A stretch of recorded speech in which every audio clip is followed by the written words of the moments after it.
सैयारा तू तो बदला होय, सैयारा चित्रपट ज्याने जेनझीला वेड लावलंय. कोणी थिएटरमध्ये रडतंय, कोण पडतंय, तर अजून काय काय.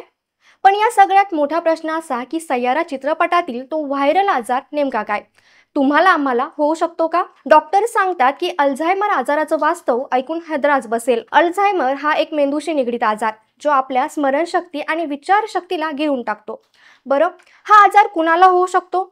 बहुतेक वेळा 65 वर्षानंतरच्या लोकांना, पण सध्या तो 30 ते 40 वयोगटातही दिसतोय. जेव्हा 65 वर्षांच्या आधी हा आजार होतो तेव्हा त्याला अर्ली ऑनसेट अल्झायमर असं म्हणतात. म्हणजे काय? हा आजार तुम्हाला आम्हाला कोणालाही होऊ शकतो. सतत विसरणं, मूड चेंज आणि गोष्टी लक्षात न राहणं हे लक्षणं सहज गृहीत धरू नका. वेळीच डॉक्टरांशी संपर्क साधा.